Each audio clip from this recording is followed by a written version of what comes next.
Break के बाद स्वागत है आपका और आइए आगे बढ़ते आपको जानकारी दे देते हैं आतंकी खबरें और उससे निपटने को लेकर केंद्र सरकार ने एक बड़ा फैसला लिया है।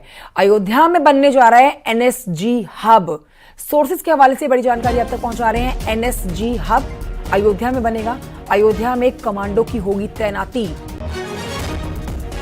सुरक्षा के लिहाज से यह बड़ी खबर। हमारे सहयोगी इस पर जुड़ेंगे और जानकारी के साथ।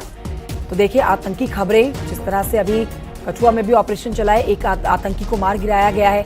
ये आतंकी भारत के अंदर घुसने की जो फिराक में रहते हैं, अब इससे निपटने के लिए जो एक बड़ा अपडेट आप तक पहुंचा रहे हैं वो अयोध्या से आया है, जिसमें सोर्सेस से जानकारी मिल रही है केंद्र सरकार ने एक बड़ा फैसला लिया है अयोध्या में एनएसजी बनाने को लेकर। अयोध्या में कमांडोज की तैनाती होगी, मतलब अयोध्या एक सेंटर हो जाएगा जिससे पूरा उत्तर प्रदेश जो है वो सुरक्षित रहेगा। न सिर्फ उत्तर प्रदेश बल्कि लगते हुए राज्यों में भी अब इस सेंटर की वजह से सुरक्षा चाक चौबंद रहेगी। तो ये बड़ी खबर आपको बता रहे हैं। अब इस पर डिटेल्स जो हमारे सहयोगी देंगे कि आखिरकार केंद्र सरकार की तरफ से क्या कहा गया है और ये पूरा फैसला जो है किस तरह से उत्तर प्रदेश को सुरक्षित बनाता है। ना सिर्फ उत्तर प्रदेश बल्कि भारत के लिए ये कितना महत्वपूर्ण एक केंद्र सरकार की तरफ से फैसला माना जाएगा। शैलेंद्र वांगू मेरे सहयोगी और जानकारी के साथ जुड़ गए हैं। शैलेंद्र वांगू, सोर्सेस के द्वारा जो ये जानकारी मिल रही है इस पे आपसे डिटेल्स लेना चाहेंगे।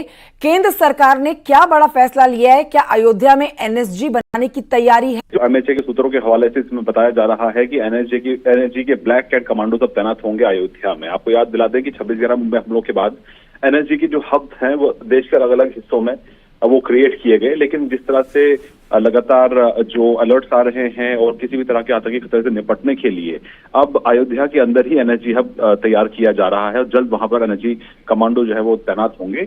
और सूत्रों के मुताबिक एनएसजी को अयोध्या में आतंकवाद विरोधी और अपहरण रोधी अभियानों में विशिष्ट दायित्व सौंपा जाएगा, जिसका काम एनएसजी बखूबी ऑलरेडी कर रही है। आपको याद होगा कि 26/11 मुंबई हमलों के दौरान भी एनएसजी का काफी अहम रोल रहा है। तो ऐसे में जो टाइमलीनेस है, यानी कि जब भी कभी इस तरह का कोई घटना हो तो ऐसे में तुरंत वहां पर एनर्जी की डिप्लॉयमेंट हो सके, इसलिए एनर्जी के सेंटर्स जो है, एनर्जी के हब्स जो हैं देश के अलग अलग हिस्सों में। एक बड़ा सवाल शैलेंद्र वांगू जो मन में जरूर आएगा कि अयोध्या ही क्यों, मतलब अयोध्या को ही एनएसजी का हब बनाने के लिए क्यों चुना गया है? देखिए, जाहिर तौर पर आतंकी जो खतरा है वो लगातार रहता है, अलर्ट्स आए दिन आते रहते हैं। तो ऐसे में हम देखते रहे हैं, इससे पहले भी जो प्रोमिनेंट रिलीजियस प्लेसेस हैं उनको भी निशाना बनाया गया आतंकियों के जरिए, और अयोध्या जो है वो एक प्रोमिनेंट जगह है। और हमने देखा है कि कहीं एक बड़े पैमाने पे इसका निर्माण किया गया था, एक भव्य मंदिर वहां पे बनाया गया है, लेकिन सुरक्षा के लिहाज से कुछ चीजें जो होती है बहुत जरूरी है, तो कदम उठाना जरूरी होता है। तो ऐसे में किसी भी थ्रेट से, देखिए सीधे तौर पर कोई थ्रेट तो नहीं है, लेकिन किसी भी थ्रेट से निपटने के लिए इस तरह का हब बनाने का जो फैसला है केंद्र सरकार ने लिया है, और वहां पर जल्द एनएसजी कमांडो तैनात किए जाएंगे ताकि किसी भी तरह की अगर वहां पे गतिविधि होती है तो उसमें तुरंत एक्शन जो है वो एनएसजी कमांडो ले सके। और बहुत शुक्रिया आपका शैलेंद्र वांगू, जानकारी के लिए तो हमारे सहयोगी दे रहे हैं इस पर डिटेल्स के। देखिए फैसला ले लिया गया है और जल्द ही अब अयोध्या में एनएसजी हब जो है वो बनकर तैयार हो जाएगा, मतलब अयोध्या में कमांडोज की तैनाती होगी।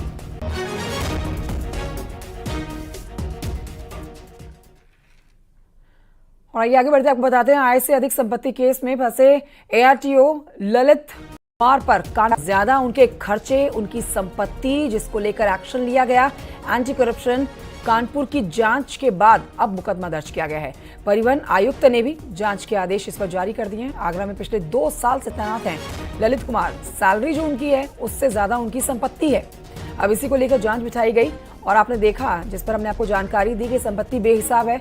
और अब एआरटीओ ललित कुमार एक्शन जोरों पर दिखाई दे रहा है। शाहजहांपुर हो, बाराबंकी हो, कौशाम्बी हो, कानपुर हो, पुलिस यहां पर तावड़बी में एसओजी की पकड़ में एक बदमाश आया है। कानपुर पुलिस ने नेता की हत्या के आरोपी को पकड़ा है, जबकि शाहजहांपुर में एक और एक्शन ले लिया गया है।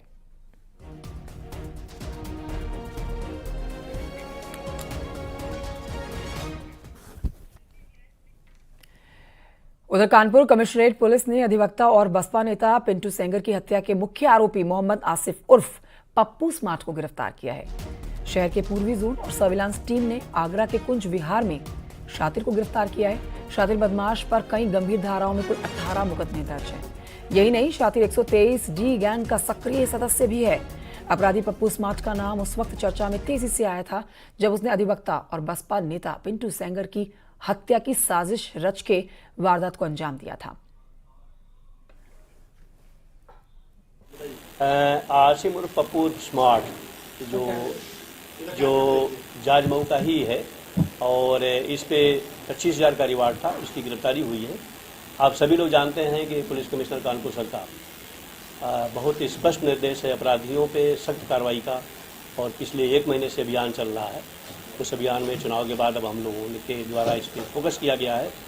ये जब से जेल से छूटा हुआ हमारी टीम लगी हुई थी, लेकिन पिछले 1 हफ्ते से हम लोग इसके हर ठिकाने की रेकी कर रहे थे और जहाँ जहाँ ये जा रहा था उसके पीछे हमारी टीम लगी हुई थी।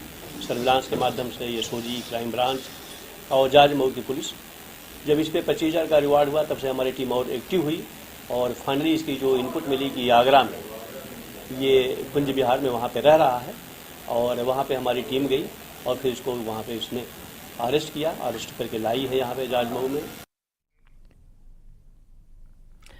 खबर सीतापुर से है, जहां पर 2 बाइक आमने सामने टकरा गई। एक बाइक सवार की मौत हो गई जबकि 2 अन्य बाइक सवार घायल हैं।